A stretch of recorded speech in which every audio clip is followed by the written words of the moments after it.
अयोध्या नगरी आज उत्सव मना रही है। राजमहल दीपों से सजा हुआ है। राजा दशरथ अपने सबसे बड़े पुत्र राम का राज्याभिषेक करने वाले हैं। लोगों के चेहरों पर खुशी है, वातावरण में उल्लास है। हर कोई जय श्री राम के नारे लगा रहा है। लेकिन नियति कुछ और थी। रानी कैकेयी मंथरा की बातों में आ गईं। उन्होंने राजा दशरथ से 2 वरदान मांगे, भरत को राजा बनाओ और राम को 14 वर्ष का वनवास दो। राजा का हृदय टूट गया, पर प्रतिज्ञा निभानी थी। राम ने बिना शिकायत सब स्वीकार किया। सीता और लक्ष्मण बोले, प्रभु, जहां आप हैं वहीं हमारा घर है। तीनों ने वन की राह ली। अयोध्या की गलियों में सन्नाटा छा गया। लोगों की आंखों से आंसू बहते रहे। भरत लौटे और सारा सत्य जाना। उन्होंने राम की खड़ाओं सिंहासन पर रखी, स्वयं वनवासी वेश में रहने लगे। कहा कि अयोध्या सिर्फ राम की है।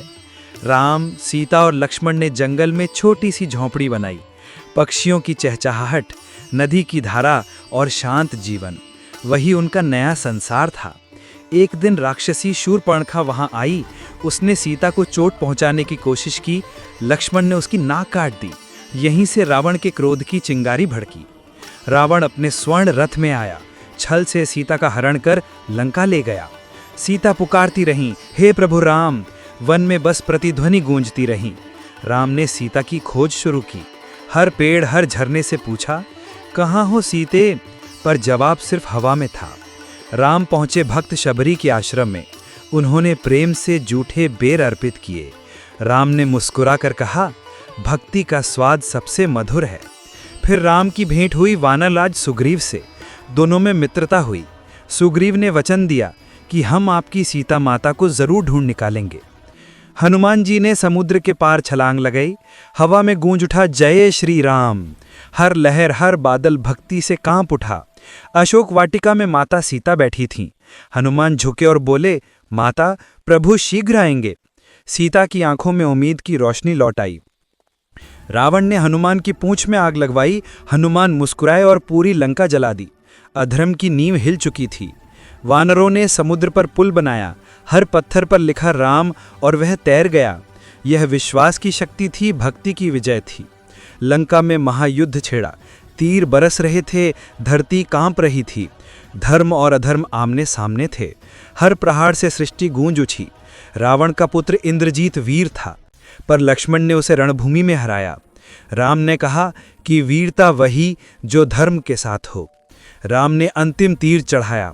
ब्रह्मास्त्र चला और रावण गिर पड़ा। धर्म की विजय हुई, लंका में शांति लौट आई। सीता अग्नि में खड़ी थीं। अग्नि ने उन्हें नहीं जलाया, क्योंकि सत्य की रक्षा स्वयं देवता करते हैं। 14 वर्ष बीत गए। राम, सीता और लक्ष्मण पुष्पक विमान में अयोध्या लौटे। आकाश में उजाला, धरती पर उल्लास था। पूरी अयोध्या दीपों से जगमगा उठी। हर घर में दीप जले, हर गली में खुशी फैली। लोगों ने कहा, राम लौट आए हैं, और इसी रात का नाम पड़ा दिवाली। राम और सीता का राज्याभिषेक हुआ। फूलों की वर्षा हुई, संगीत गूंज उठा। अयोध्या में फिर से धर्म की स्थापना हुई। भरत ने चरणों में झुककर कहा, भैया, मैं सिर्फ आपका सेवक हूँ।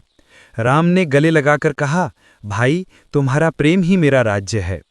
हनुमान ने प्रभु के चरणों में प्रणाम किया। राम बोले, हनुमान, जहां मेरा नाम लिया जाएगा वहां तुम सदा रहोगे। अयोध्या में अब शांति थी।